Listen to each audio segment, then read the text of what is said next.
بسم اللہ الرحمن الرحیم۔ السلام علیکم دوستو، آج کی نئی ویڈیو اور نئی اپڈیٹ کے ساتھ میں آپ کی خدمت میں حاضر ہوں۔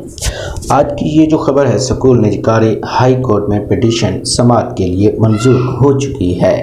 اسی حوالے سے آپ کو مکمل تفصیل دینے جا رہا ہوں، لیکن اگر آپ دوست ہمارے چینل پر نئے ہیں تو ہمارے چینل کو ضرور سبسکرائب کر لیں۔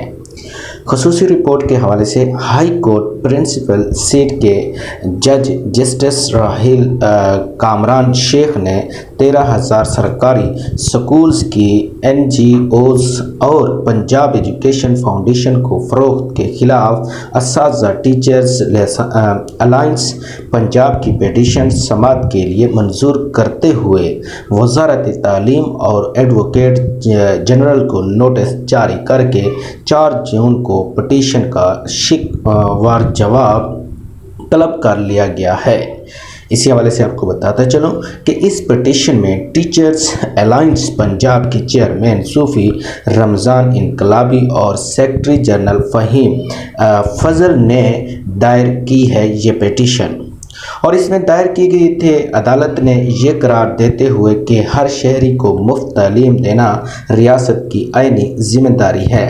استفسار اور سوالات پوچھے ہیں کہ کس قانون اور آئین کی شق کے تحت سرکاری سکولوں کی نجکاری کی جا رہی ہے۔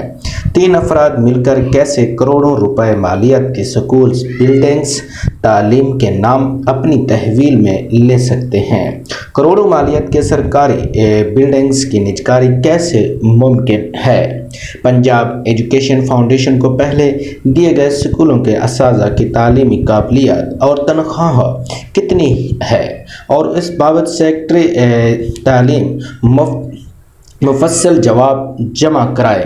عدالت نے فوری طور پر سرکاری سکولوں کی نجکاری کے خلاف حکم امتناعی کی استدعا مسترد کرتے ہوئے کہا ہے کہ حکومت کا جواب جمع ہو جائے، پھر اس بات کو دیکھیں گے کہ جو پٹیشنز وکلاء کا موقف تھا کہ حکومت آئین کے تحت ہر پاکستانی شہری کو مفت تعلیم دینے کی پابند ہے، اسی طرح سے نجکاری کی غیر قانونی سرکاری سکولز بلڈنگز اور مرحلہ وار قبضہ ہوگا اور تعلیم مہنگی ہوگی، کم تعلیم یافتہ افراد ٹیچرز بن جائیں گے اور لاکھوں اساتذہ اور سٹاف بے روزگار ہوگا۔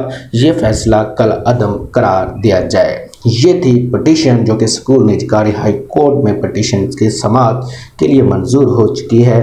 انشاءاللہ یہ فیصلہ سرکاری سکولوں کے حق میں ہی ہوگا۔ مزید اس طرح کی ویڈیوز کے لیے ہمارے چینل کا وزٹ کریں اور ہمارے چینل کو سبسکرائب کریں۔ اللہ حافظ۔